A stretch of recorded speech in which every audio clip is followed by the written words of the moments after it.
32 жылы ашаршылықтың алдында бір қазақтың ақыны мынандай өлең шығарған екен: сенде жоқ қулық сұмдық тәсіл айла, жаралғаннан іздемедің байлық пайда, қонақ жайлық мырзалық сорың болып, сүйегің қалар мекен құммен сайда деп. 30 жылы Әлихандардың айтуынша біз 7 миллионға жуық халық болғанбыз. Содан 2 миллион халық қалды. Баласын сойып жеген жағдайлар өтте көп болды. Өтте көп. Көрдегі моладан адамдарды қазып жеу деген. Сол кезде біздің Үржарда бір орыс өлмеген екен. Бір орыс өлмеген. Өткен Үржарда тұрғандар білет, 7-8 өзен бар. Түгін тартсаң май шығады, картоп егесің бе, капуста егесің бе, жүгері егесің бе, не ексең бәрі шығады. Біздің қазақ не балық аулай алмаған, не жердіген, ештеңке егіп жөнін білмеген, малды алып кеткеннен кейін қазақ шыбынша қырылған, қойшы емес шыбынша қырылған. Баласын, туған баласын сойып жегенге дейін барған. Қазір қазақ тура сол қаперсіз қазақпен көз алдым елестетеді.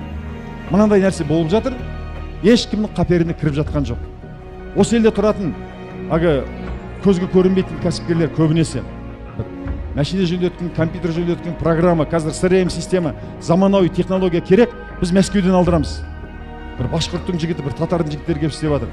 Басқа нәрселердің бәрін бізге CRM система деген ең соңғы система бар, 24 Bittrex деген система бар. Біз американецтердің технологиясымен қазір жұмыс істеп жатырмыз. Амалсыз қазір корей істеп жатыр да, Василий, Алексей деген. Қазақ жоқ өйткені. Қазақтар мынадан мүлде бейхабар. Тура 32 жылы қазақ қандай, дәл қазір қазақ сондай. Ертең жұмыс қысқарып деметкен кезде далада қалады. Айтады, тым болмаса шопыр болып кетем дейтін. Шопырына керек жоқ болады. Грузчик те керек жоқ болады. Охранник те керек жоқ болып болады.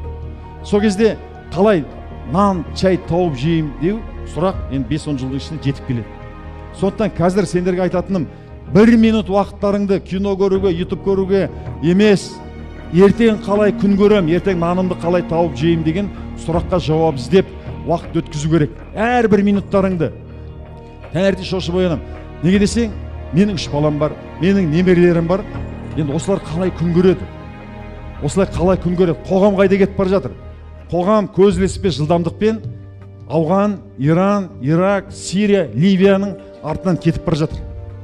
Мен жастармен жүрем, жастармен әңгімелесу мүмкін емес қазір. Тура солай қарай кетіп бара жатыр.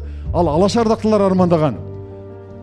Кешегі Европаның ғылым мен мәдениетін меңгеріп, Жапония сияқты мемлекет жасаймыз деген алаштың арманы қиялға айналып, көз ешкімнің қаперінде жоқ. 1% жастардың қазақтың қаперінде жоқ ол. Сонда мен шошып оянам, менің өйткені халық ондай кедейленетін болса, ол мемлекетте тұрақсыздық болмайды. Соңғы мен ойлаймын, бала шағамды, немерелерімді қандай мемлекетте, қандай қоғамда тастап кетеді екем деген. Менің өз басымда Құдайға шүкір, кәсіптерім бар, денім сау, балаларым ер жетті, бәрі бар. Бірақ айтады, неменеге зарлап жүрсің? Немен асан қайғы болып жүрсің деген кезде, мен адаммын ғой.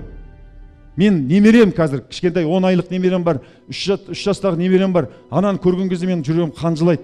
Ертеңдері не болады екен деп. Қоғамның беталысы жан шошырлық. Басқа жұрт аспан көкке асып жатыр, кілтін өнер білім ашып жатыр. Бірі ай, бірі жұлдыз, бірі күн боп, жарқырап көктен нұрын шашып жатыр. Күнбе-күн алға қарай барып жатыр, таласып өнер білім алып жатыр. От жегіп, суда жүзіп, көкке ұшып, Тәңірдің рахатына қанып жатыр. Біздің қазақ түк ойламай текке жатыр.